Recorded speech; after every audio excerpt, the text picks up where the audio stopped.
ਜਿਹੜੀਆਂ ਘਟਨਾਵਾਂ ਕੁਝ ਹਫ਼ਤਿਆਂ ਦੇ ਵਿੱਚ ਐਡਮਿੰਟਨ ਸ਼ਹਿਰ ਦੇ ਵਿੱਚ ਹੋਈਆਂ ਨੇ, ਜਿੱਥੇ 4 ਮੁਸਲਿਮ ਔਰਤਾਂ ਨੂੰ ਨਸਲਵਾਦ ਦਾ, ਡਿਸਕ੍ਰਿਮੀਨੇਸ਼ਨ ਦਾ, ਰੇਸਿਜ਼ਮ ਦਾ ਸਾਹਮਣਾ ਕਰਨਾ ਪਿਆ ਤੇ ਉਹਨਾਂ ਤੇ ਹਮਲਾ ਹੋਇਆ, ਇਹ ਸਾਨੂੰ ਸਾਰਿਆਂ ਨੂੰ ਨਿਖੇਧੀ ਕਰਨੀ ਚਾਹੀਦੀ ਹੈ ਤੇ ਮੰਦਭਾਗੀ ਹੈ ਤੇ ਉਹਨਾਂ ਦੇ ਨਾਲ ਖੜਨਾ ਚਾਹੀਦਾ ਤੇ ਪੂਰੀ ਕਮਿਊਨਿਟੀ ਦੇ ਨਾਲ ਖੜਨਾ ਚਾਹੀਦਾ। ਕਦੇ ਵੀ ਸਾਨੂੰ ਇਹ ਨਹੀਂ ਸੋਚਣਾ ਚਾਹੀਦਾ ਕਿ ਇਹ ਸਿਰਫ ਤੇ ਸਿਰਫ ਮੁਸਲਿਮ ਕਮਿਊਨਿਟੀ ਦਾ ਮਸਲਾ ਹੈ, ਕਿਉਂਕਿ ਕੱਲ੍ਹ ਨੂੰ ਅਟੈਕ ਉਹ ਤੁਹਾਡੇ ਤੇ ਵੀ ਹੋ ਸਕਦਾ, ਤੁਹਾਡੇ ਪਰਿਵਾਰ ਦੇ ਮੈਂਬਰ ਤੇ ਹੋ ਸਕਦਾ, ਤੁਹਾਡੇ ਕਿਸੇ ਕਮਿਊਨਿਟੀ ਦੇ ਮੈਂਬਰ ਤੇ ਹੋ ਸਕਦਾ, ਕਿਉਂਕਿ ਜਿਹੜਾ ਨਸਲਵਾਦੀ ਵਿਅਕਤੀ ਆ ਜਾਂ ਨਸਲਵਾਦੀ ਇੰਸਟੀਟਿਊਸ਼ਨਸ ਨੇ ਉਹ ਕਦੇ ਵਖਰੇਵਾਂ ਨਹੀਂ ਕਰਦੀਆਂ ਕਿ ਇਹ ਮੁਸਲਮਾਨ ਹੈ, ਇਹ ਹਿੰਦੂ ਹੈ, ਇਹ ਸਿੱਖ ਹੈ, ਜਾਂ ਇਹ ਬਰਾਊਨ ਹੈ, ਜਾਂ ਇਹ ਬਲੈਕ ਹੈ, ਜਾਂ ਇਹ ਇੰਡੀਜਨਸ ਹੈ। ਉਹਨਾਂ ਦਾ ਟਾਰਗੇਟ ਹੁੰਦਾ ਲੋਕਾਂ ਨੂੰ ਹਿਊਮਿਲੀਏਟ ਕਰਨਾ ਤੇ ਲੋਕਾਂ ਨੂੰ ਦਬਾ ਕੇ ਰੱਖਣਾ। ਦੁਨੀਆ ਦੇ ਵਿੱਚ ਅਗਰ ਕਿਸਾਨ ਨਹੀਂ ਹੈ ਤਾਂ ਸਾਡੇ ਕੋਲ ਖਾਣ ਲਈ ਕੁਝ ਨਹੀਂ ਹੈ। ਕਿਸਾਨ ਦਾ ਰੋਲ ਹਰ ਖੇਤਰ ਦੇ ਵਿੱਚ ਜੋ ਕੰਮ ਕਰਨ ਵਾਲੇ ਵਿਅਕਤੀ ਨੇ ਉਹ ਕੰਮ ਕਰਦੇ ਰਹਿਣ ਤੇ ਅਸੀਂ ਆਪਣੀ ਜ਼ਿੰਦਗੀ ਨੂੰ ਤੰਦਰੁਸਤੀ ਦੇ ਨਾਲ ਚਲਾ ਸਕੀਏ। ਇਹ ਕਿਸਾਨ ਦਾ ਵੱਡਾ ਰੋਲ। ਕਿਸਾਨਾਂ ਦਾ ਹੱਕ ਹੈ ਕਿ ਉਹ ਆਪਣੀ ਮੰਗ ਸਰਕਾਰ ਦੇ ਅੱਗੇ ਰੱਖਣ ਤੇ ਉਹ ਡਿਮਾਂਡ ਕਰਨ ਕਿ ਜਿਹੜੇ ਬਿਲਸ ਉਹਨਾਂ ਦੀ ਜ਼ਿੰਦਗੀ ਨੂੰ ਜਾਂ ਉਹਨਾਂ ਦੀ ਲਾਈਵਲੀਹੁੱਡ ਨੂੰ ਇੰਪੈਕਟ ਕਰਦੇ ਨੇ ਉਹ ਬਿੱਲ ਪਾਸ ਨਹੀਂ ਹੋਣੇ ਚਾਹੀਦੇ। ਇੱਕ ਬੜੀ ਡੈਮੋਕ੍ਰੈਟਿਕ ਤੇ ਪੀਸਫੁਲ ਢੰਗ ਦੇ ਨਾਲ ਫਾਰਮਰਸ ਆਲਮੋਸਟ 2 ਮਹੀਨਿਆਂ ਤੋਂ ਇਹ ਮੰਗ ਕਰਦੇ ਆ ਰਹੇ ਨੇ।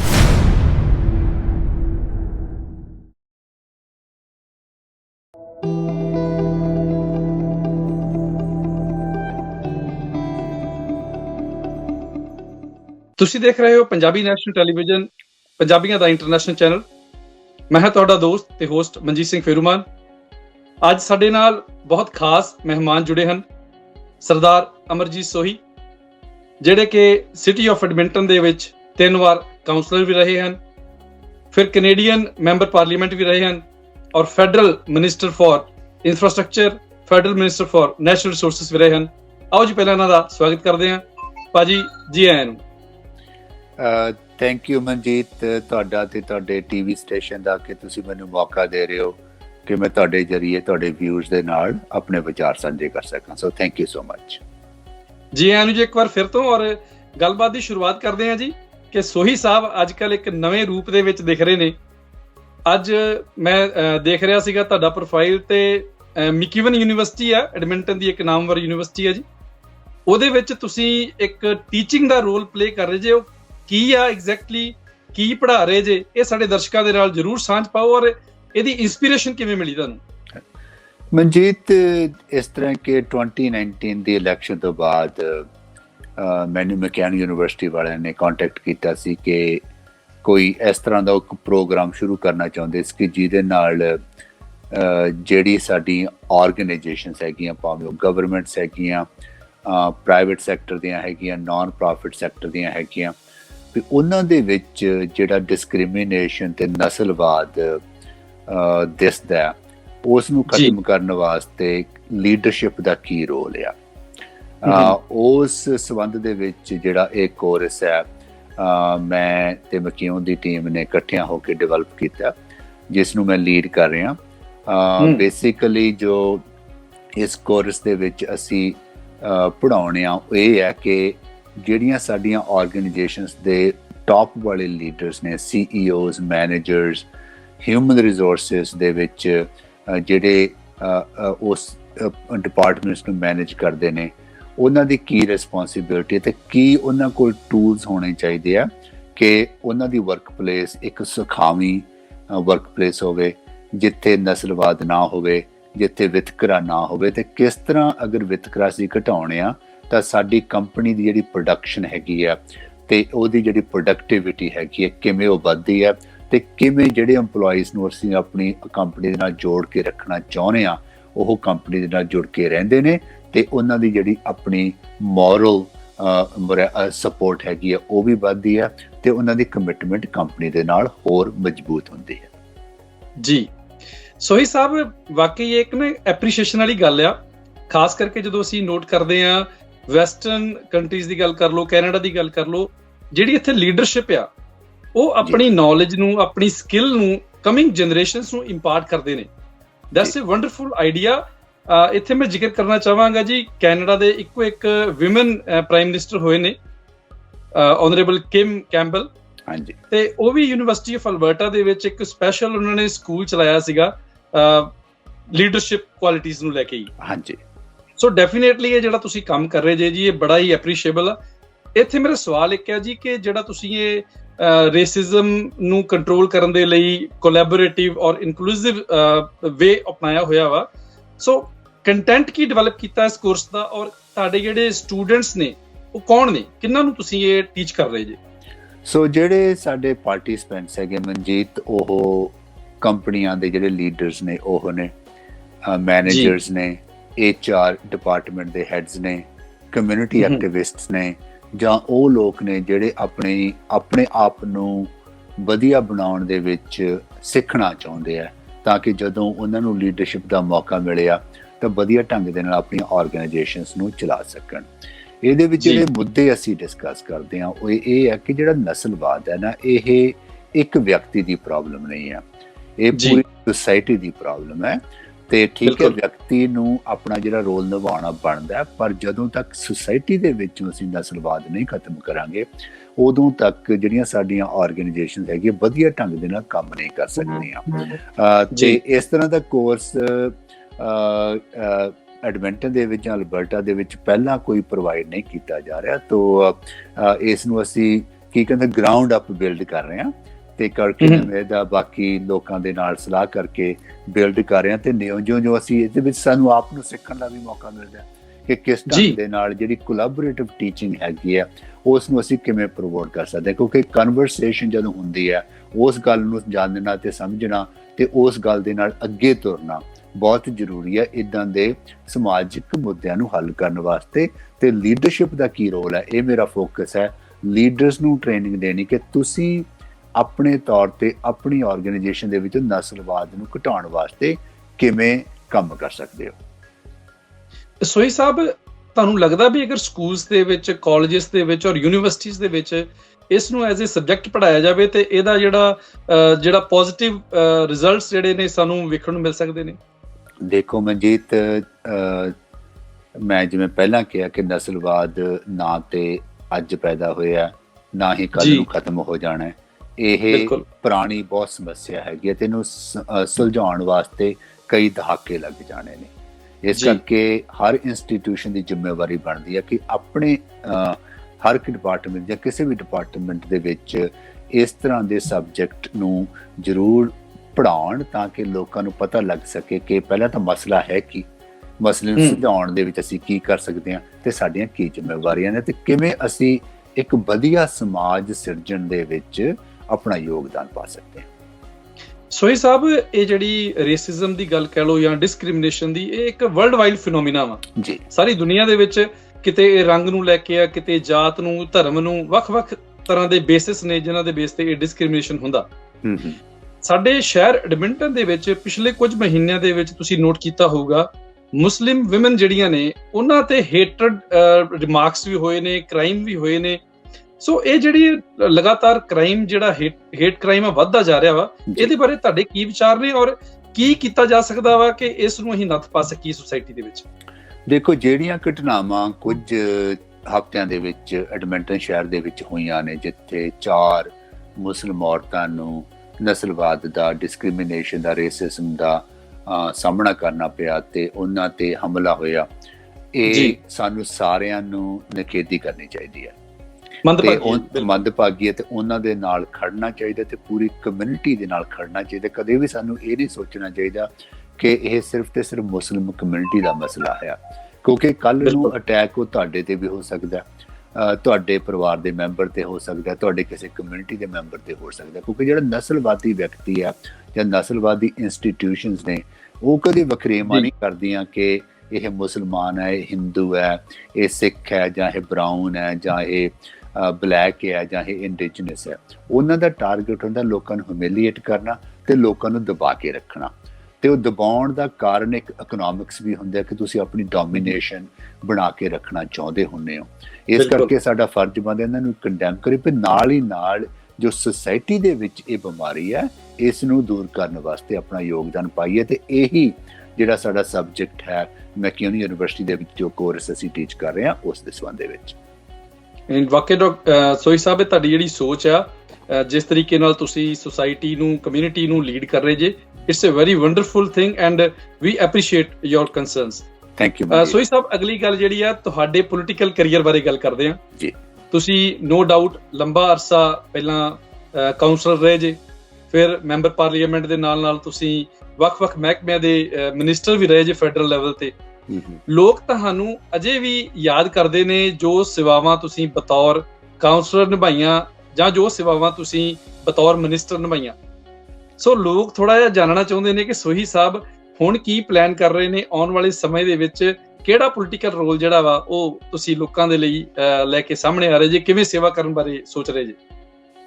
ਦੇਖੋ ਮਨਜੀਤ, ਮੈਨੂੰ ਐਡਮਿੰਟਨ ਦੇ ਵਿੱਚ ਰਹਿੰਦੇ ਆ ਆਲਮੋਸਟ 40 ਸਾਲ ਹੋ ਚੁੱਕੇ ਨੇ ਜੀ। ਮੈਂ ਕਿਸੇ ਨਾ ਕਿਸੇ ਢੰਗ ਦੇ ਨਾਲ ਕਮਿਊਨਿਟੀ ਦੇ ਵਿੱਚ ਹਮੇਸ਼ਾ ਆਪਣਾ ਯੋਗਦਾਨ ਪਾਉਣ ਦੀ ਕੋਸ਼ਿਸ਼ ਕਰਦਾ ਰਿਹਾ, ਭਾਵੇਂ ਉਹ ਪੰਜਾਬੀ ਕਲਚਰਲ ਐਸੋਸੀਏਸ਼ਨ ਦੇ ਵਿੱਚ ਹੋਵੇ ਪਹਿਲਾਂ, ਜਾਂ ਪੰਜਾਬੀ ਆਰਟਸ ਦੇ ਵਿੱਚ, ਜਾਂ ਥੀਏਟਰ ਦੇ ਵਿੱਚ ਜੋ ਅਸੀਂ ਇੱਥੇ ਆਰਗੇਨਾਈਜ਼ ਕੀਤੇ ਨੇ ਇਵੈਂਟਸ, ਜਾਂ ਆਪ ਪਾਰਟੀਸਪੇਟ ਕੀਤਾ, ਜਾਂ ਕਾਮਾਗਾਟਾ ਮਾਰੂ ਦਾ ਇੰਸੀਡੈਂਟ, ਉਹਦੇ ਉੱਪਰ ਮੈਂ ਇੱਕ ਫੁੱਲ ਲੈਂਥ ਨਾਟਕ ਲਿਖ ਕੇ ਆਪਣੇ ਸਾਰੇ ਸ਼ਹਿਰਾਂ ਦੇ ਵਿੱਚ ਸਾਡੀ ਸਾਰੀ ਟੀਮ ਦੇ ਨਾਲ ਤਿਆਰ ਕਰਕੇ ਉਹ ਅੱਗੇ ਉਹਨਾਂ ਨੂੰ ਪ੍ਰੋਡਕਸ਼ਨ ਜਿਹੜੀ ਦਿਖਾਈ ਗਈ ਲੋਕਾਂ ਦੇ ਸਾਹਮਣੇ। ਉਸ ਤੋਂ ਬਾਅਦ ਸਾਡੀ ਟ੍ਰਾਂਜ਼ਿਟ ਐਡਮਿੰਟਨ ਟ੍ਰਾਂਜ਼ਿਟ ਦੀ ਯੂਨੀਅਨ ਦੇ ਵਿੱਚ ਮੈਂ ਕੰਮ ਕੀਤਾ ਤੇ ਆਪ ਡਰਾਈਵਰ ਦੇ ਤੌਰ ਤੇ ਉੱਥੇ ਆਪਣਾ ਕੰਮ ਕੀਤਾ, ਟੈਸਟ ਦੇ ਵਿੱਚ ਕੰਮ ਕੀਤਾ। ਉਸ ਤੋਂ ਬਾਅਦ ਫਿਰ ਜਿਹੜੀਆਂ ਇੱਥੇ ਪੁਲਿਸ ਦੇ ਨਾਲ ਮਿਲ ਕੇ ਯੂਥ ਦੇ ਵਿੱਚ ਜੋ ਪ੍ਰੋਬਲਮ ਆਉਂਦੀਆਂ ਸੀ ਕ੍ਰਾਈਮ ਦੀਆਂ, ਉਹਨਾਂ ਨੂੰ ਹੱਲ ਕਰਨ ਵਾਸਤੇ,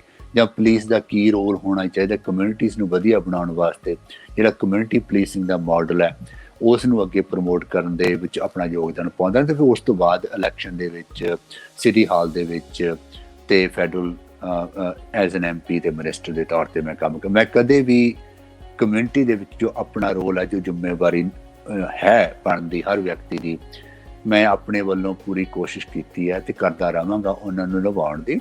ਇਲੈਕਸ਼ਨ ਤੋਂ ਬਾਅਦ ਵੀ 2019 ਦੀ ਅਕਤੂਬਰ ਇਲੈਕਸ਼ਨ ਤੋਂ ਬਾਅਦ ਭਾਵੇਂ ਉਹ ਇਲੈਕਸ਼ਨ ਆਪਾਂ ਹਾਰ ਗਏ, ਪਰ ਇਹਦਾ ਮਤਲਬ ਨਹੀਂ ਹੁੰਦਾ ਕਿ ਹਾਰਨ ਤੋਂ ਬਾਅਦ ਤੁਸੀਂ ਨਿਰਾਸ਼ ਹੋ ਕੇ ਬੈਠ ਜਾਓ ਤੇ ਕਮਿਊਨਿਟੀ ਦੇ ਵਿੱਚ ਕੰਮ ਨਾ ਕਰੋ।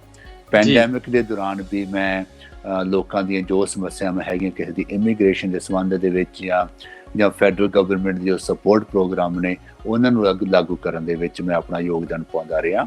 ਤੇ ਅੱਗੇ ਆਪਣੀ ਮਿਊਨਿਸਪੈਲਿਟੀ ਦੀ ਇਲੈਕਸ਼ਨ ਆ ਰਹੀ ਹੈ, ਉਹਦੇ ਵਿੱਚ ਲੋਕੀ ਕੁਝ ਕਹਿ ਰਹੇ ਨੇ ਕਿ ਹਾਂ ਕਿ ਮੈਨੂੰ ਸੋਚਣਾ ਚਾਹੀਦਾ ਇਹਦੇ ਬਾਰੇ।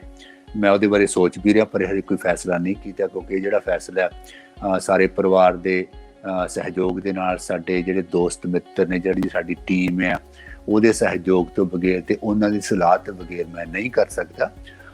ਸੋ ਇਹ ਗੱਲਬਾਤ ਮੈਂ ਉਹਨਾਂ ਦੇ ਨਾਲ ਜਦੋਂ ਹੁਣ ਥੋੜੀ ਠੀਕ ਹੋ ਗਿਆ ਕੋਵਿਡ ਦਾ, ਤਾਂ ਜ਼ਰੂਰ ਕਰਾਂਗੇ ਤੇ ਸਲਾਹ ਕਰਾਂਗੇ ਤੇ ਉਸ ਤੋਂ ਬਾਅਦ ਫੈਸਲਾ ਕਰਾਂਗਾ।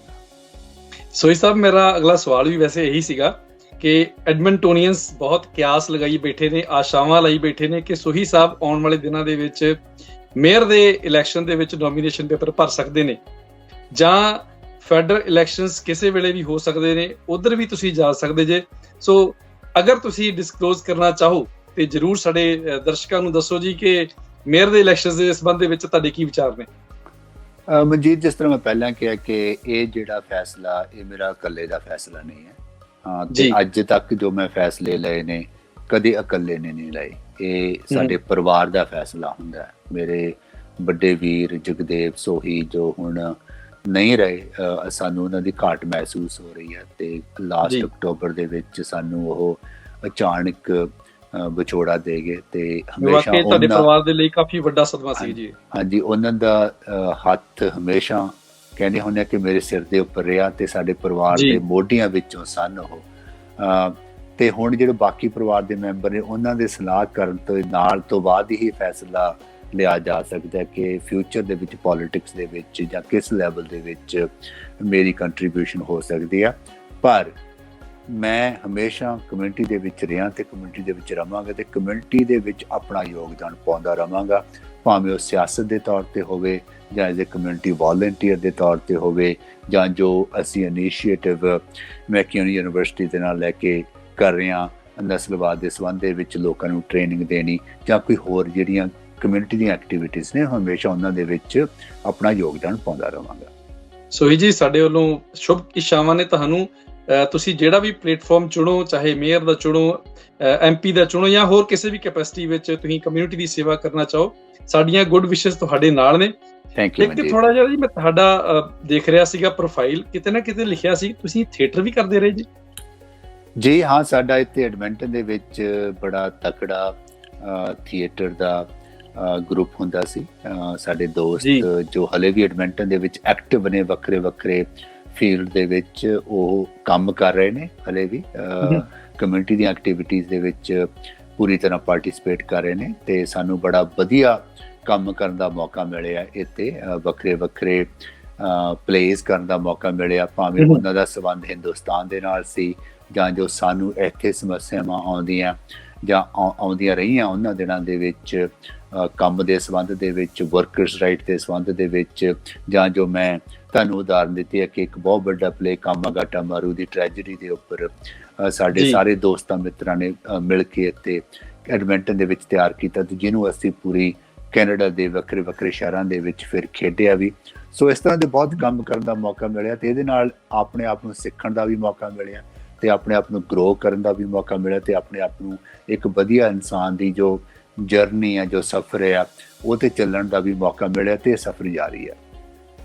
ਨਹੀਂ, ਬਹੁਤ ਅੱਛਾ ਭਾਜੀ। ਵਾਕਈ ਜਦੋਂ ਆਪਾਂ ਵੱਖ-ਵੱਖ ਤਰ੍ਹਾਂ ਦੀਆਂ ਐਕਟੀਵਿਟੀਜ਼ ਵਿੱਚ ਪਾਰਟਿਸਿਪੇਟ ਕਰਦੇ ਹਾਂ, ਸਾਡੀ ਪਰਸਨੈਲਿਟੀ ਗਰੋ ਕਰਦੀ ਹੈ। ਬਿਲਕੁਲ। ਤਾਂ ਅਸੀਂ ਸੋਸਾਇਟੀ ਨੂੰ ਹੋਰ ਵਧੀਆ ਕੰਟਰੀਬਿਊਟ ਕਰਨ ਦੇ ਲਈ ਹੈਲਪਫੁਲ ਹੋ ਸਕਦੇ ਹਾਂ।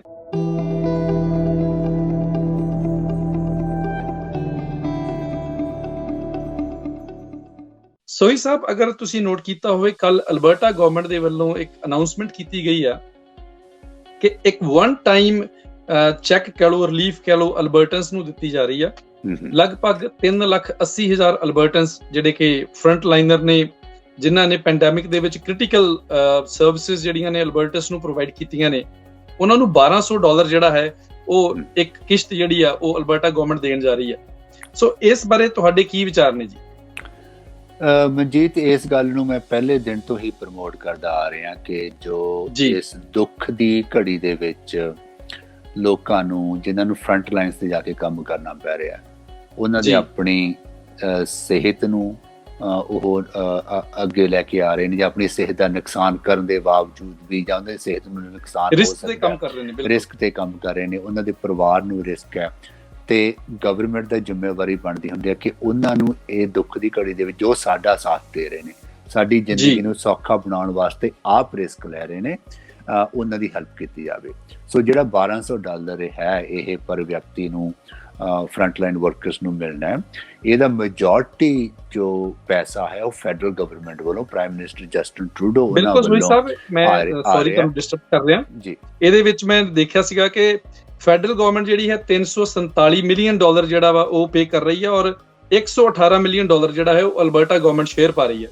ਹਾਂਜੀ, 75% ਜਿਹੜੀ ਕੰਟਰੀਬਿਊਸ਼ਨ ਆਫ ਫੈਡਰਲ ਗਵਰਨਮੈਂਟ ਵੱਲੋਂ ਆ ਰਹੀ, ਪਰ ਪ੍ਰੋਗਰਾਮ ਨੂੰ ਰਨ ਕਰਨਾ, ਕਿਹਨੂੰ ਉਹ ਸਪੋਰਟ ਮਿਲਣੀ ਹੈ ਤੇ ਕਿਵੇਂ ਮਿਲਣੀ ਹੈ, ਇਹ ਫੈਸਲਾ ਪ੍ਰੋਵਿੰਸ਼ੀਅਲ ਗਵਰਨਮੈਂਟ ਦਾ ਫੈਸਲਾ। ਇਹਦੇ ਵਿੱਚ ਫੈਡਰਲ ਗਵਰਨਮੈਂਟ ਦਖਲਅੰਦਾਜ਼ੀ ਨਹੀਂ ਕਰਦੀ, ਕਿਉਂਕਿ ਫੈਡਰਲ ਗਵਰਨਮੈਂਟ ਦਾ ਫਰਜ਼ ਹੈ ਕੋਈ ਪੈਸਾ ਐਲੋਕੇਟ ਕਰੇ, ਪਰ ਵਰਕਰ ਵਾਸਤੇ ਅੱਗੇ ਡਿਸਟ੍ਰੀਬਿਊਸ਼ਨ ਦੀ ਜ਼ਿੰਮੇਵਾਰੀ ਉਹ ਪ੍ਰੋਵਿੰਸ਼ੀਅਲ ਗਵਰਨਮੈਂਟ ਦੀ ਹੈ ਜੀ। ਔਰ ਜਦੋਂ ਮੈਂ ਇਹਦੀ ਡਿਟੇਲ ਦੇਖ ਰਿਹਾ ਸੀ ਇਸੇ ਪ੍ਰੋਗਰਾਮ ਦੀ, ਜਿਹਦੇ ਵਿੱਚ $1,200 ਪਰ ਅਲਬਰਟਨ ਨੂੰ ਦੇਣਾ ਹੈ, ਇਹਦੇ ਵਿੱਚ 2-3 ਕੰਡੀਸ਼ਨਸ ਰੱਖੀਆਂ ਨੇ ਜੀ। ਇੱਕ ਰੱਖੀ ਹੈ ਕੰਡੀਸ਼ਨ ਵੀ ਤੁਹਾਡਾ ਅਗਰ ਜਿਹੜਾ ਆਵਰਲੀ ਵੇਜਸ ਆ $25 ਤੋਂ ਘੱਟ ਆ, ਦੈਨ ਯੂ ਆਰ ਐਲੀਜੀਬਲ। ਹਾਂਜੀ। ਜਾਂ ਉਹਨਾਂ ਨੇ ਰੱਖਿਆ ਕਿ ਅਕਤੂਬਰ 12 ਤੋਂ ਜਨਵਰੀ 31 ਤੱਕ ਅਗਰ ਤੁਸੀਂ 300 ਘੰਟੇ ਕੰਮ ਕੀਤਾ, ਦੈਨ ਯੂ ਆਰ ਐਲੀਜੀਬਲ। ਹਾਂਜੀ।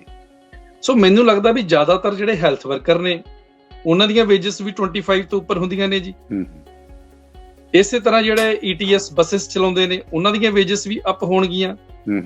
ਅਗਰ ਸਕੂਲ ਬੱਸ ਡਰਾਈਵਰਸ ਦੀ ਗੱਲ ਕੀਤੀ ਜਾਵੇ ਤੇ ਉਹ 300 ਘੰਟੇ ਪੂਰੇ ਨਹੀਂ ਕਰ ਪਾਉਣਗੇ ਜੀ। ਸੋ ਕਹਿਣ ਦਾ ਮਤਲਬ ਵੀ ਕਾਫੀ ਕੈਟਾਗਰੀਜ਼ ਆ, ਇਹ ਤਾਂ ਆਟੋਮੈਟਿਕਲੀ ਆਊਟ ਆਫ ਰੇਂਜ ਹੋ ਜਾਣਾ ਜੀ, ਇਹ ਜਿਹੜੀ ਬੈਨੀਫਿਟ ਦੇਣ ਜਾ ਰਹੀ ਅਲਬਰਟਾ ਗਵਰਨਮੈਂਟ। ਜਿਹੜੇ ਤੁਹਾਡੇ ਸਵਾਲ ਨੇ ਬੜੇ ਜਾਇਜ਼ ਸਵਾਲ ਨੇ ਜੋ ਤੁਸੀਂ ਕਰ ਰਹੇ ਹੋ, ਤੇ ਇਸ ਬਾਰੇ ਅਸੀਂ ਵੀ ਚਿੰਤਤ ਹਾਂ, ਭਾਵੇਂ ਸਾਡੇ ਕੋਲ ਕੰਟਰੋਲ ਨਹੀਂ ਹੈ ਇਸ ਗੱਲ ਦਾ, ਕਿਉਂਕਿ ਇਹ ਜਿਹੜਾ ਫੈਸਲਾ ਕ੍ਰਾਈਟੇਰੀਆ ਹੈ ਇਹ ਜੇਸਨ ਕੈਨੀ ਗਵਰਨਮੈਂਟ, ਪ੍ਰੋਵਿੰਸ਼ੀਅਲ ਗਵਰਨਮੈਂਟ ਨੇ ਤਿਆਰ ਕੀਤਾ ਤੇ ਸਾਨੂੰ ਉਹਨਾਂ ਤੋਂ ਪੁੱਛਣਾ ਵੀ ਚਾਹੀਦਾ ਕਿ ਕਿਉਂ ਇਹ ਕ੍ਰਾਈਟੇਰੀਆ ਦੇ ਪਿੱਛੇ ਕਾਰਨ ਕੀ ਨੇ ਤੇ ਕਿਵੇਂ ਇਸ ਕ੍ਰਾਈਟੇਰੀਆ ਨੂੰ ਚੇਂਜ ਕੀਤਾ ਜਾ ਸਕਦਾ ਕਿ ਵੱਧ ਤੋਂ ਵੱਧ ਵਰਕਰਸ ਨੂੰ ਇਸ ਗੱਲ ਦਾ ਫਾਇਦਾ ਹੋ ਸਕੇ। ਤੇ ਮੈਂ ਆਪਣੇ ਵੱਲੋਂ ਜ਼ਰੂਰ ਇਹ ਜਿਹੜਾ ਕੰਸਰਨ ਹੈ ਕਮਿਊਨਿਟੀ ਦੇ ਬਿਹਾਫ ਤੇ, ਵਰਕਰਸ ਦੇ ਬਿਹਾਫ ਤੇ ਅੱਗੇ ਰੇਜ਼ ਕਰਾਂਗਾ। ਸੋਹੀ ਸਾਹਿਬ, ਇੱਕ ਮੈਂ ਹੋਰ ਗੱਲ ਇੱਥੇ ਐਡ ਕਰਨੀ ਚਾਹੂੰਗਾ। ਇੱਕ ਕੈਟੇਗਰੀ ਆ, ਇੱਕ ਇੰਡਸਟਰੀ ਆ, ਤੁਸੀਂ ਵੀ ਕਾਫੀ ਮੈਨੂੰ ਲੱਗਦਾ ਵੀ ਜੁੜੇ ਰਹੇ ਜੇ ਇਹਨਾਂ ਲੋਕਾਂ ਦੇ ਨਾਲ, ਟੈਕਸੀ ਇੰਡਸਟਰੀ ਜੀ।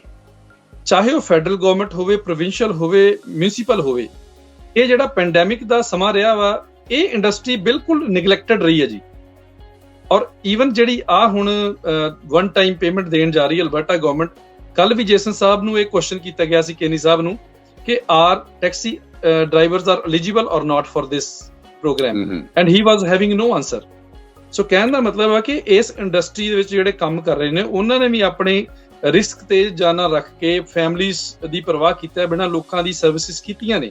ਬਹੁਤ ਦੇਖੋ, ਟੈਕਸੀ ਇੰਡਸਟਰੀ ਦਾ ਤੇ ਜਿੰਨਾ ਵੀ ਵਹੀਕਲ ਫॉर ਹਾਇਰ ਤੇ ਟਰੱਕ ਡਰਾਈਵਰਸ, ਸਾਰਿਆਂ ਦਾ ਜੋ ਯੋਗਦਾਨ ਹੈ ਕੋਵਿਡ ਨੂੰ ਕੰਟਰੋਲ ਕਰਨ ਵਾਸਤੇ, ਲੋਕਾਂ ਨੂੰ ਸਪਲਾਈ ਮਿਲਦੀ ਰਹੇ, ਉਹਨਾਂ ਨੂੰ ਸੇਵਾਵਾਂ ਮਿਲਦੀਆਂ ਰਹਿਣ, ਇਹ ਬਹੁਤ ਵੱਡਾ ਯੋਗਦਾਨ ਹੈ। ਜਦੋਂ CERB ਦੀ ਤਿਆਰੀ ਕੀਤੀ ਜਾ ਰਹੀ ਸੀ ਫੈਡਰਲ ਗਵਰਨਮੈਂਟ ਵੱਲੋਂ, ਉਦੋਂ ਜਿਹੜੇ ਇੰਡੀਪੈਂਡੈਂਟ ਕੰਟਰੈਕਟਰ ਜਾਂ ਜਿਹੜੇ ਸੈਲਫ ਇੰਪਲੋਇਡ ਵਰਕਰ ਸੀ, ਜਿਹਨਾਂ ਵਿੱਚ ਟੈਕਸੀ ਡਰਾਈਵਰਸ ਤੇ ਹੋਰ ਆ ਜਾਂਦੇ ਨੇ, ਉਹ ਇਨਕਲੂਡਡ ਨਹੀਂ ਸੀਗੇ।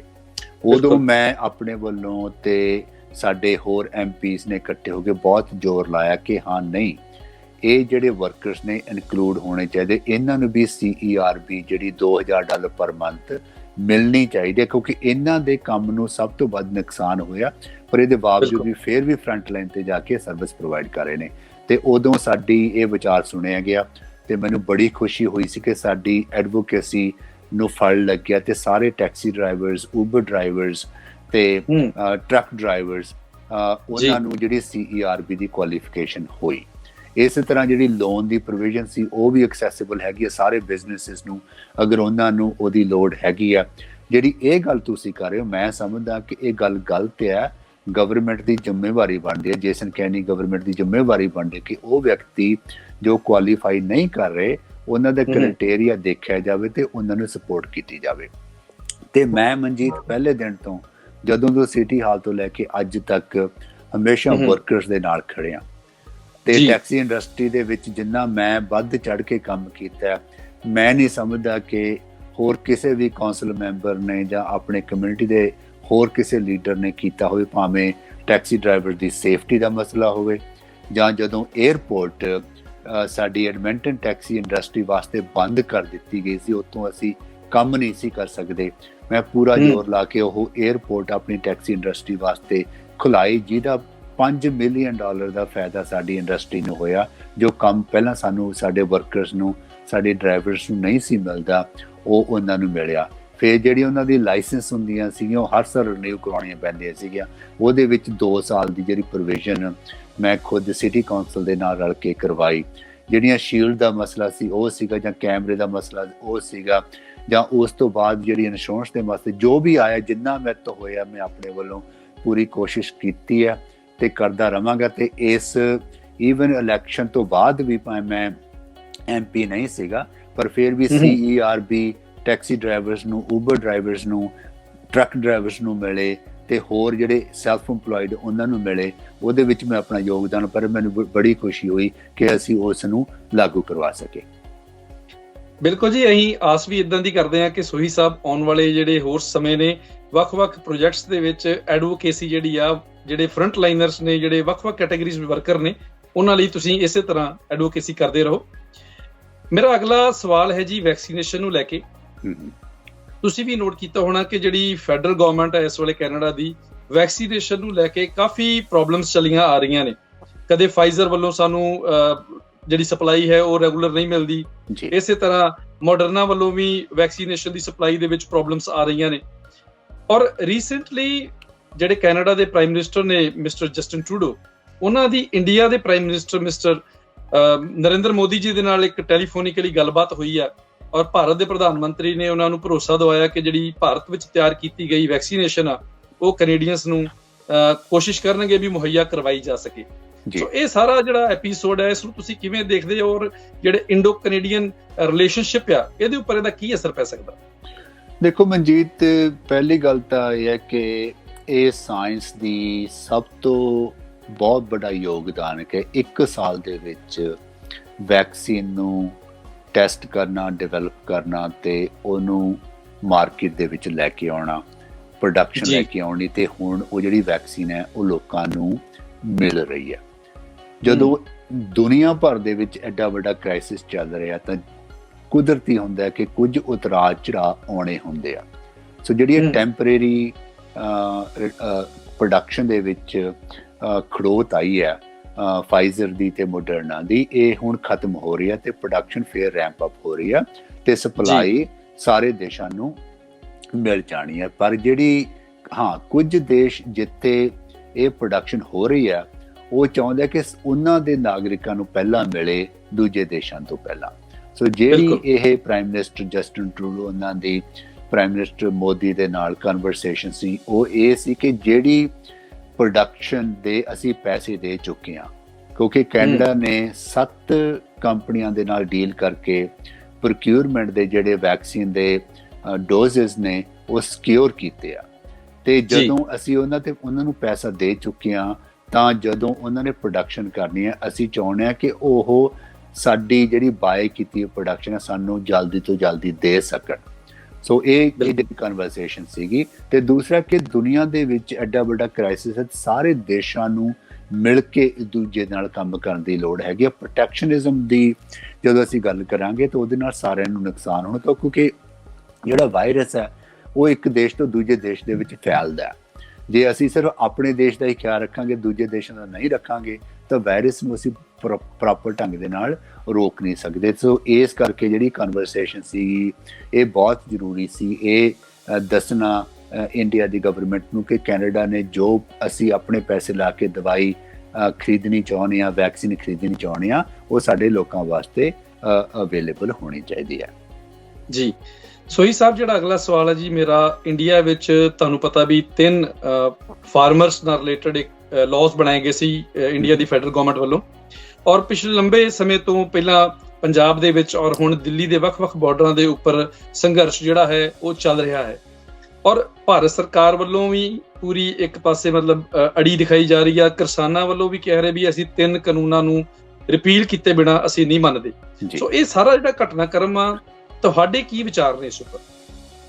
ਦੇਖੋ ਮਨਜੀਤ, ਦੁਨੀਆ ਦੇ ਵਿੱਚ ਅਗਰ ਕਿਸਾਨ ਨਹੀਂ ਹੈ ਤਾਂ ਸਾਡੇ ਕੋਲ ਖਾਣ ਲਈ ਕੁਝ ਨਹੀਂ ਹੈ।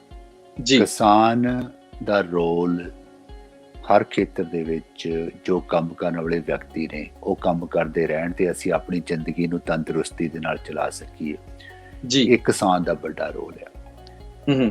ਕਿਸਾਨਾਂ ਦਾ ਹੱਕ ਹੈ ਕਿ ਉਹ ਆਪਣੀ ਮੰਗ ਸਰਕਾਰ ਦੇ ਅੱਗੇ ਰੱਖਣ ਤੇ ਉਹ ਡਿਮਾਂਡ ਕਰਨ ਕਿ ਜਿਹੜੇ ਬਿਲਸ ਉਹਨਾਂ ਦੀ ਜ਼ਿੰਦਗੀ ਨੂੰ ਜਾਂ ਉਹਨਾਂ ਦੀ ਲਾਈਵਲੀਹੁੱਡ ਨੂੰ ਇੰਪੈਕਟ ਕਰਦੇ ਨੇ ਉਹ ਬਿੱਲ ਪਾਸ ਨਹੀਂ ਹੋਣੇ ਚਾਹੀਦੇ। ਇੱਕ ਬੜੀ ਡੈਮੋਕ੍ਰੈਟਿਕ ਤੇ ਪੀਸਫੁਲ ਢੰਗ ਦੇ ਨਾਲ ਫਾਰਮਰਸ ਆਲਮੋਸਟ 2 ਮਹੀਨਿਆਂ ਤੋਂ ਇਹ ਮੰਗ ਕਰਦੇ ਆ ਰਹੇ ਨੇ, ਤੇ ਅਸੀਂ ਇੱਥੇ ਕੈਨੇਡਾ ਦੇ ਵਿੱਚ ਪੂਰੀ ਤਰ੍ਹਾਂ ਆਪਣੇ ਵੱਲੋਂ ਇਸ ਮੰਗ ਦੀ ਸਪੋਰਟ ਕਰਦੇ ਹਾਂ ਤੇ ਫਾਰਮਰਸ ਦੇ ਹੱਕ ਦੇ ਵਿੱਚ ਹਮੇਸ਼ਾ ਆਵਾਜ਼ ਉਠਾਉਣੀ ਆ। ਪ੍ਰਾਈਮ ਮਿਨਿਸਟਰ ਜਸਟਿਨ ਟਰੂਡੋ ਉਹਨਾਂ ਨੇ ਵੀ ਉਠਾਈ ਹੈ ਤੇ ਮੈਂ ਵੀ ਆਪਣੇ ਤੌਰ ਤੇ ਜਦੋਂ ਵੀ ਮੌਕਾ ਮਿਲਿਆ ਇਸ ਗੱਲ ਤੇ ਬੜੀ ਸ਼ਿੱਦਤ ਦੇ ਨਾਲ ਤੇ ਤਹਿ ਦਿਲੀ ਦੇ ਨਾਲ ਅਸੀਂ ਇਹ ਕਹਿ ਰਹੇ ਹਾਂ ਕਿ ਹਾਂ, ਇਹ ਕਿਸਾਨਾਂ ਦਾ ਹੱਕ ਹੈ ਆਪਣੀ ਮੰਗ ਬਾਰੇ ਗੱਲ ਕਰਨਾ, ਤੇ ਸਰਕਾਰ ਦਾ ਫਰਜ਼ ਹੁੰਦਾ ਕਿ ਉਹ ਲੋਕਾਂ ਦੀਆਂ ਮੰਗਾਂ ਨੂੰ ਸੁਣੇ, ਉਹਨਾਂ ਨੂੰ ਸੁਲਝਾਵੇ ਤੇ ਉਹਨਾਂ ਦੇ ਨਾਲ ਬੈਠ ਕੇ ਗੱਲਬਾਤ ਕਰਕੇ ਇਹਨਾਂ ਮਸਲਿਆਂ ਨੂੰ ਹੱਲ ਕਰੇ।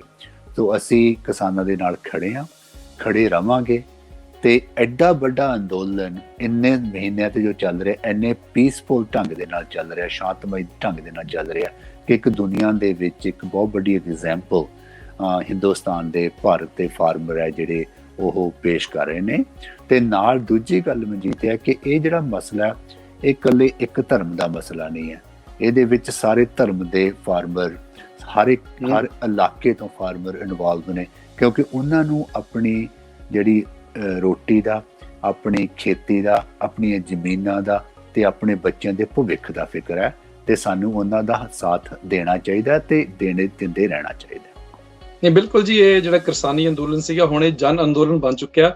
ਸਮੁੱਚਾ ਭਾਰਤ ਨਹੀਂ, ਰਾਦਰ ਇੰਟਰਨੈਸ਼ਨਲ ਲੈਵਲ ਤੇ ਇਸ ਅੰਦੋਲਨ ਨੂੰ ਜਿਹੜੀ ਆ ਸਪੋਰਟ ਮਿਲ ਰਹੀ ਆ। ਜਿੱਥੇ ਜਿੱਥੇ ਵੀ ਪੰਜਾਬੀ ਰਹਿੰਦੇ ਨੇ ਜਾਂ ਜਾਗਦੀਆਂ ਜ਼ਮੀਰਾਂ ਵਾਲੇ ਲੋਕ ਰਹਿੰਦੇ ਨੇ, ਉਹ ਇਸ ਅੰਦੋਲਨ ਨੂੰ ਸਪੋਰਟ ਕਰ ਰਹੇ ਨੇ ਜੀ। ਤੇ ਨਾਲੇ ਸਾਨੂੰ ਆਸ ਕਰਦੇ ਆ ਵੀ ਗੱਲਬਾਤ ਦੇ ਰਾਹੀਂ ਜਲਦੀ ਤੋਂ ਜਲਦੀ ਇਹਦਾ ਫੈਸਲਾ ਹੋ ਜਾਵੇ। ਨਾਲੇ ਦੇਖੋ ਮਨਜੀਤ, ਇੱਥੇ ਕੈਨੇਡਾ ਦੇ ਵਿੱਚ ਸਾਡੇ ਬਹੁਤ ਪਰਿਵਾਰ ਨੇ ਜਿਨ੍ਹਾਂ ਦਾ ਹਿੰਦੁਸਤਾਨ ਦੇ ਨਾਲ ਸੰਬੰਧ ਹੈ। ਸਾਡੇ ਉੱਥੇ ਪਰਿਵਾਰ ਦੇ ਮੈਂਬਰ ਨੇ, ਸਾਡੇ ਦੋਸਤ ਮਿੱਤਰ ਨੇ, ਸਾਡੇ ਜਿਹੜੇ ਰਿਸ਼ਤੇਦਾਰ ਨੇ, ਜਿਨ੍ਹਾਂ ਦਾ ਸਿੱਧਾ ਅਸਰ ਹੋ ਰਿਹਾ ਇਹਨਾਂ ਬਿਲਸ ਦੇ ਨਾਲ ਉਹਨਾਂ ਦੀ ਜ਼ਿੰਦਗੀ ਦੇ ਉੱਪਰ। ਤੇ ਅਸੀਂ ਇੱਥੇ ਸ਼ਾਂਤਮਈ ਢੰਗ ਦੇ ਨਾਲ ਉਹਨਾਂ ਦੀ ਸਪੋਰਟ ਕਰੀਏ, ਉੱਥੇ ਉਹ ਸ਼ਾਂਤਮਈ ਢੰਗ ਦੇ ਨਾਲ ਆਪਣਾ ਅੰਦੋਲਨ ਚਲਾ ਰਹੇ ਨੇ। ਤੇ ਨਾਲ ਮੈਂ ਅਪੀਲ ਵੀ ਕਰਾਂਗਾ ਕਿ ਸਾਡੇ ਸਾਰਿਆਂ ਦਾ ਫਰਜ਼ ਬਣਦਾ, ਇਹ ਮਸਲਾ ਇਕੱਲੇ ਪੰਜਾਬੀਆਂ ਦਾ ਜਾਂ ਹਰਿਆਣਵੀ ਲੋਕਾਂ ਦਾ ਜਾਂ ਯੂਪੀ ਦੇ ਲੋਕਾਂ ਦਾ ਨਹੀਂ ਹੈ। ਇਹ ਮਸਲਾ ਹਿਊਮੈਨਿਟੀ ਦਾ ਮਸਲਾ ਹੈ ਤੇ ਸਾਨੂੰ ਕਿਸਾਨੀ ਦਾ ਮਸਲਾ ਹੈ ਤੇ ਸਾਨੂੰ ਸ਼ਾਂਤਮਈ ਢੰਗ ਦੇ ਨਾਲ ਉਹਨਾਂ ਦੀ ਹੈਲਪ ਕਰਨੀ ਚਾਹੀਦੀ ਹੈ ਤੇ ਆਪਣਾ ਜਿਹੜੀ ਸਦਭਾਵਨਾ ਹੈਗੀ ਆ ਇੱਥੇ ਕੈਨੇਡਾ ਦੇ ਵਿੱਚ ਬਣਾ ਕੇ ਰੱਖਣੀ ਚਾਹੀਦੀ ਹੈ। ਇੱਕ ਦੂਜੇ ਦੇ ਖਿਲਾਫ ਨਹੀਂ ਬੋਲਣਾ ਚਾਹੀਦਾ, ਇੱਕ ਦੂਜੇ ਨੂੰ ਮਾੜਾ ਨਹੀਂ ਕਹਿਣਾ ਚਾਹੀਦਾ। ਹਮੇਸ਼ਾ ਅਗਰ ਕੋਈ ਮਾੜਾ ਕਹਿੰਦਾ ਉਹਨੂੰ ਸਮਝਾਵੋ ਕਿ ਨਹੀਂ, ਸਾਡੇ ਨਾਲ ਚੱਲੋ, ਉਹਦੀਆਂ ਗਲਤ ਫਹਿਮੀਆਂ ਨੂੰ ਦੂਰ ਕਰੋ, ਉਹ ਤੇ ਅਟੈਕ ਨਾ ਕਰੋ ਤੇ ਇੱਕ ਦੂਜੇ ਦਾ ਸਾਥ ਦਈਏ। ਤੇ ਇਸ ਤਰ੍ਹਾਂ ਹੀ ਕਿਸਾਨਾਂ ਦੇ ਨਾਲ ਮੋਢੇ ਨਾਲ ਮੋਢਾ ਲਾ ਕੇ ਉਹਨਾਂ ਦਾ ਸਾਥ ਦਈਏ ਤਾਂ ਕਿ ਉਹਨਾਂ ਦੇ ਜਿਹੜੇ ਮਸਲੇ ਆ ਉਹ ਸਰਕਾਰ ਸੁਣ ਸਕੇ। ਨਹੀਂ, ਵਾਕਈ ਬਹੁਤ ਵਧੀਆ ਸੁਨੇਹਾ ਦਿੱਤਾ ਜੀ ਤੁਸੀਂ ਕਿ ਸਾਨੂੰ ਆਪਣੀ ਜਿਹੜੀ ਭਾਈਚਾਰਕ ਸਾਂਝ ਆ ਇਸ ਦਾ ਵੀ ਖਿਆਲ ਰੱਖਣਾ ਚਾਹੀਦਾ। ਬਿਲਕੁਲ। ਸੋਈ ਸਾਹਿਬ, ਅਗਲਾ ਜਿਹੜਾ ਸਵਾਲ ਆ ਇਹ ਤੁਹਾਡੇ ਮਹਿਕਮਿਆਂ ਨਾਲ, ਜਿਹੜੇ ਤੁਸੀਂ ਮਹਿਕਮਿਆਂ ਦੇ ਵਿੱਚ ਕੰਮ ਕਰਦੇ ਰਹੇ ਜੇ, ਤੁਸੀਂ ਦੇਖਿਆ ਹੋਣਾ ਵੀ ਅਮਰੀਕਾ ਦੇ ਵਿੱਚ ਜਦੋਂ ਸੱਤਾ ਪਰਿਵਰਤਨ ਆਇਆ, ਡੋਨਲਡ ਟਰੰਪ ਜੀ ਦੀ ਜਗ੍ਹਾ ਤੇ ਵਾਈਟ ਹਾਊਸ ਦੇ ਵਿੱਚ ਮਿਸਟਰ ਜੋ ਬਾਈਡਨ ਆ ਚੁੱਕੇ ਨੇ। ਸੋ ਆਉਂਦਿਆਂ ਹੀ ਉਹਨਾਂ ਨੇ ਜਿਹੜੀ ਸਾਡੀ ਕੀਸਟੋਨ ਐਕਸਲ ਪਾਈਪਲਾਈਨ ਸੀ, ਉਸ ਪ੍ਰੋਜੈਕਟ ਨੂੰ ਯੂਨੀਲੇਟਰਲੀ ਉਹਨਾਂ ਨੇ ਡਿਕਲਾਈਨ ਕਰ ਦਿੱਤਾ, we are not going forward with project. ਇਸ ਤੋਂ ਇਲਾਵਾ ਜਿਹੜਾ ਇੱਕ ਪ੍ਰੋਜੈਕਟ ਸੀਗਾ ਟਰਾਂਸ ਮਾਊਂਟੇਨ ਗੈਸ ਪਾਈਪਲਾਈਨ ਜੀ। ਸੋ ਇਹ ਦੋਨੋਂ ਪ੍ਰੋਜੈਕਟ ਜਿਹੜੇ ਸੀ ਕੈਨੇਡਾ ਲਈ ਕਾਫੀ ਮਹੱਤਵਪੂਰਨ ਸੀ ਔਰ ਤੁਸੀਂ ਲੰਬਾ ਸਮਾਂ ਇਹਨਾਂ ਪ੍ਰੋਜੈਕਟਸ ਦੇ ਲਈ ਕੰਮ ਕੀਤਾ। ਸੋ ਤੁਸੀਂ ਕਿਵੇਂ ਦੇਖਦੇ ਜੇ ਵੀ ਕੀ ਫਿਊਚਰ ਹੋ ਸਕਦਾ ਇਹਨਾਂ ਪ੍ਰੋਜੈਕਟਸ ਦਾ? ਦੇਖੋ, ਪਹਿਲੀ ਗੱਲ ਤੇ ਮਨਜੀਤ, ਆਪਾਂ ਅਗਰ ਟਰਾਂਸ ਮਾਊਂਟੇਨ ਪਾਈਪਲਾਈਨ ਐਕਸਪੈਂਸ਼ਨ ਦੀ ਗੱਲ ਕਰੀਏ ਜੀ, ਉਹ ਪਾਈਪਲਾਈਨ ਇਸ ਵੇਲੇ ਕੰਸਟਰਕਸ਼ਨ ਉਹਦੀ ਚੱਲ ਰਹੀ ਹੈ ਤੇ ਉਹ ਸਕੇਜੂਲ ਉਹਦਾ ਠੀਕ ਚੱਲ ਰਿਹਾ ਤੇ ਉਹਨੇ 2022 ਦੇ ਐਂਡ ਤੱਕ ਖਤਮ ਹੋ ਜਾਣਾ ਤੇ ਫਿਨਿਸ਼ ਹੋ ਜਾਣਾ ਤੇ ਉਸ ਤੋਂ ਬਾਅਦ ਜਿਹੜੀ ਉਹਦੇ ਵਿੱਚ ਪ੍ਰੋਡਕਸ਼ਨ ਸ਼ੁਰੂ ਹੋ ਜਾਣੀ ਹੈ। ਸੋ ਪ੍ਰੋਜੈਕਟ ਜਿਹਦੇ ਵਿੱਚ ਮੈਨੂੰ ਕੰਮ ਕਰਨ ਦਾ ਮੌਕਾ ਮਿਲਿਆ, ਉਹਨੂੰ ਲੀਡ ਕਰਨ ਦਾ ਮੌਕਾ ਮਿਲਿਆ, ਬੜੀ ਖੁਸ਼ੀ ਹੈ ਕਿ ਅਲਬਰਟਾ ਦੇ ਵਿੱਚ 50 ਸਾਲਾਂ ਬਾਅਦ ਇਸ ਤਰ੍ਹਾਂ ਦੀ ਪਾਈਪਲਾਈਨ ਬਣ ਰਹੀ ਹੈ ਜਿਹਦੇ ਨਾਲ ਸਾਡਾ ਤੇਲ US ਤੋਂ ਸਿਵਾਏ ਦੂਜੇ ਦੇਸ਼ਾਂ ਦੇ ਵਿੱਚ ਜਾਵੇਗਾ। ਜਿਹੜੀ ਕੀਸਟੋਨ ਵਾਲੀ ਗੱਲ ਹੈ, ਉਹ ਸਾਨੂੰ ਦੁੱਖ ਹੈ ਕਿ ਬਾਈਡਨ ਐਡਮਿਨਿਸਟ੍ਰੇਸ਼ਨ ਨੇ ਫੈਸਲਾ ਲਿਆ। ਇਹ ਫੈਸਲਾ ਉਹਨਾਂ ਨੂੰ ਨਹੀਂ ਸੀ ਲੈਣਾ ਚਾਹੀਦਾ। ਆਪਣਾ ਦੁੱਖ ਅਸੀਂ ਜ਼ਾਹਰ ਕੀਤਾ ਤੇ ਕਰਦੇ ਰਵਾਂਗੇ ਵੀ, ਪਰ ਨਾਲ ਹੀ ਨਾਲ ਉਹਨਾਂ ਨੇ ਇੱਕ ਕੈਂਪੇਨ ਕਮਿਟਮੈਂਟ ਕੀਤੀ ਸੀ ਆਪਣੇ ਲੋਕਾਂ ਦੇ ਨਾਲ, ਉਸ ਨੂੰ ਨਿਭਾ ਰਹੇ ਨੇ। ਪਰ ਇਹਦੇ ਬਾਵਜੂਦ ਅਸੀਂ ਇਹ ਸਮਝਦੇ ਹਾਂ ਕਿ ਇਹ ਫੈਸਲਾ ਉਹਨਾਂ ਦਾ ਗਲਤ ਹੈ, ਇਹ ਫੈਸਲਾ ਉਹਨਾਂ ਨੂੰ ਨਹੀਂ ਸੀ ਲੈਣਾ ਚਾਹੀਦਾ। ਸੋਈ ਸਾਹਿਬ, ਤੁਸੀਂ ਨੋਟ ਕੀਤਾ ਹੋਣਾ ਵਾ ਕੁਝ ਉੱਥੇ ਸੈਨੇਟਰਸ ਨੇ, ਨਾਲ ਦੀ ਨਾਲ 14 ਐਡਵੋਕੇਟ ਜਨਰਲਸ, ਉਹਨਾਂ ਨੇ ਇੱਕ ਨਵਾਂ ਸਟੈਪ ਸ਼ੁਰੂ ਕੀਤਾ ਵਾ। ਬਾਈਡਨ ਸਾਹਿਬ ਨੂੰ ਉਹਨੂੰ ਰੀਕਨਸੀਡਰ ਕਰਨ ਦੇ ਲਈ ਕਹਿ ਰਹੇ ਨੇ ਕਿ ਜਿਹੜੀ ਆਪਣੀ ਕੀਸਟੋਨ ਐਕਸਲ ਪਾਈਪਲਾਈਨ ਆ, ਸੋ ਤੁਹਾਨੂੰ ਲੱਗਦਾ ਵੀ ਇਹਦੀਆਂ ਕੋਈ ਪੋਜ਼ਿਟਿਵ ਜਿਹੜੀਆਂ ਇੰਪਲੀਕੇਸ਼ਨ ਹੋ ਸਕਦੀਆਂ ਨੇ ਆਉਣ ਵਾਲੇ ਸਮੇਂ 'ਚ? ਦੇਖੋ, ਐਡਵੋਕੇਸੀ ਕਰਦੇ ਰਹਿਣਾ ਚਾਹੀਦਾ ਜੀ ਤੇ ਮੈਂ ਤੇ ਇਸ ਗੱਲ ਤੇ ਹਮੇਸ਼ਾ ਧਾਰਨੀ ਰਿਹਾ ਕਿ ਕੀਸਟੋਨ ਐਕਸਲ ਪਾਈਪਲਾਈਨ ਅਲਬਰਟਾ ਵਾਸਤੇ, ਕੈਨੇਡਾ ਵਾਸਤੇ ਬਹੁਤ ਵੱਡਾ ਤੇ ਜ਼ਰੂਰੀ ਪ੍ਰੋਜੈਕਟ ਸੀਗਾ। ਇਸ ਨੂੰ ਕੈਂਸਲ ਨਹੀਂ ਕਰਨਾ ਚਾਹੀਦਾ। ਅਗਰ ਉੱਤੋਂ ਦੇ ਲੋਕ ਬਾਈਡਨ ਐਡਮਿਨਿਸਟ੍ਰੇਸ਼ਨ ਤੇ ਪ੍ਰੈਸ਼ਰ ਪਾ ਰਹੇ ਨੇ, ਇਹ ਵਧੀਆ ਗੱਲ ਹੈ ਕਿ ਸ਼ਾਇਦ ਇਸ ਦੇ ਨਾਲ ਕੁਝ ਚੇਂਜ ਆ ਸਕੇ। ਬਿਲਕੁਲ ਜੀ, ਕਿਉਂਕਿ ਨੁਕਸਾਨ ਜਿਹੜਾ ਵਾ ਇਕੱਲਾ ਅਲਬਰਟਨਸ ਨੂੰ ਜਾਂ ਕੈਨੇਡੀਅਨਸ ਨੂੰ ਨਹੀਂ ਹੋਣਾ, ਅਮਰੀਕਨਸ ਵੀ ਬਹੁਤ ਨੇ ਜਿਹੜੇ ਹਾਈਲੀ ਪੇਇੰਗ ਜੌਬਸ ਦੇ ਵਿੱਚ ਲੱਗੇ ਹੋਏ ਨੇ ਔਰ ਉਹਨਾਂ ਦਾ ਵੀ ਨੁਕਸਾਨ ਡੈਫੀਨੇਟਲੀ ਇਸ ਪ੍ਰੋਜੈਕਟ ਦੇ ਕੈਂਸਲੇਸ਼ਨ ਦੇ ਨਾਲ ਹੋਵੇਗਾ। ਬਿਲਕੁਲ। ਸੋਈ ਸਾਹਿਬ, ਬਹੁਤ ਅੱਛਾ ਲੱਗਾ ਜੀ, ਅੱਜ ਕਾਫੀ ਲੰਬੇ ਸਮੇਂ ਬਾਅਦ ਆਪਾਂ ਗੱਲਬਾਤ ਕੀਤੀ ਆ ਔਰ ਬੜੀ ਬੇਬਾਕੀ ਦੇ ਨਾਲ ਤੁਸੀਂ ਵੱਖ-ਵੱਖ ਮੁੱਦਿਆਂ ਦੇ ਉੱਪਰ ਅੱਜ ਸਾਂਝ ਪਾਈ ਹੈ ਸਾਡੇ ਦਰਸ਼ਕਾਂ ਦੇ ਨਾਲ। ਤੁਸੀਂ ਸਮਾਂ ਕੱਢਿਆ, ਬਹੁਤ-ਬਹੁਤ ਧੰਨਵਾਦ ਤੁਹਾਡਾ। ਜਾਣ ਤੋਂ ਪਹਿਲਾਂ ਕੋਈ ਖਾਸ ਸੁਨੇਹਾ ਜਿਹੜਾ ਸਾਡੇ ਦਰਸ਼ਕਾਂ ਨੂੰ ਦੇਣਾ ਚਾਹੋ ਤੁਸੀਂ? ਮਨਜੀਤ, ਤੁਹਾਡਾ ਧੰਨਵਾਦ ਤੇ ਤੁਹਾਡੇ ਟੀਵੀ ਸਟੇਸ਼ਨ ਦਾ ਤੇ ਤੁਹਾਡੀ ਸਾਰੀ ਟੀਮ ਦਾ ਧੰਨਵਾਦ। ਮੈਂ ਤਾਂ ਇਹੀ ਕਹਾਂਗਾ ਕਿ ਇਸ ਪੈਂਡੈਮਿਕ ਦੇ ਵਿੱਚ ਅਸੀਂ ਬਹੁਤ ਦੁੱਖ ਝੱਲਿਆ, ਜੀ ਪਰ ਹੁਣ ਕੀ ਕਹਿੰਦੇ ਹੁੰਦੇ ਆ ਕਿ there is a light at the end of the tunnel. ਉਹ ਸਾਨੂੰ ਜਿਹੜੀ ਹੈ ਲਾਈਟ ਦਿਖਾਈ ਦੇ ਰਹੀ ਹੈ, ਤੇ ਥੋੜਾ ਜਿਹਾ ਹੋਰ ਹੰਭਲਾ ਮਾਰੀਏ, ਥੋੜੇ ਜਿਹੜੇ ਦੁੱਖ ਨੇ ਉਹਨਾਂ ਨੂੰ ਸਹਾਰਦੇ ਹੋਏ ਆਪਣੇ ਆਪ ਨੂੰ ਸੰਭਾਲੀਏ। ਜਿਹੜੀਆਂ ਸਾਡੀਆਂ ਸਰਕਾਰ ਸਾਨੂੰ ਕਹਿ ਰਹੀਆਂ ਰਿਸਟ੍ਰਿਕਸ਼ਨਸ ਨੇ ਉਹਨਾਂ ਨੂੰ ਫੋਲੋ ਕਰੀਏ, ਤੇ ਇਸ ਦੇ ਵਿੱਚ ਆਪਣਾ ਯੋਗਦਾਨ ਪਾਉਂਦੇ ਰਹੀਏ। ਤੇ ਜਦੋਂ ਇਹਦੇ ਵਿੱਚੋਂ ਨਿਕਲੇ ਤਾਂ ਉਸ ਤੋਂ ਬਾਅਦ ਜੋ ਸਾਂਝੇ ਕੰਮ ਕਰਨ ਵਾਲੇ ਨੇ ਸਾਡੇ ਸਾਰਿਆਂ ਦੇ, ਇਕੋਨਮੀ ਨੂੰ ਅੱਗੇ ਤੋਰਨਾ, ਜੌਬਸ ਕ੍ਰੀਏਟ ਕਰਨੀ, ਇੱਕ ਦੂਜੇ ਦਾ ਖਿਆਲ ਰੱਖਣਾ, ਵਾਤਾਵਰਨ ਨੂੰ ਵਧੀਆ ਬਣਾ ਕੇ ਰੱਖਣਾ, ਸਾਡੀ ਕਮਿਊਨਿਟੀ ਦੇ ਸਦਭਾਵਨਾ ਬਣਾ ਕੇ ਰੱਖਣੀ, ਉਹਨਾਂ ਗੱਲਾਂ ਬਾਰੇ ਅਸੀਂ ਆਪਣੇ ਜਿਹੜੇ ਕੰਮ ਨੇ ਉਹਨਾਂ ਨੂੰ ਜਾਰੀ ਰੱਖੀਏ। ਸੋਈ ਸਾਹਿਬ, ਇੱਕ ਵਾਰ ਫਿਰ ਤੋਂ ਬਹੁਤ ਬਹੁਤ ਧੰਨਵਾਦ ਜੀ। Thank you so much Manjeet.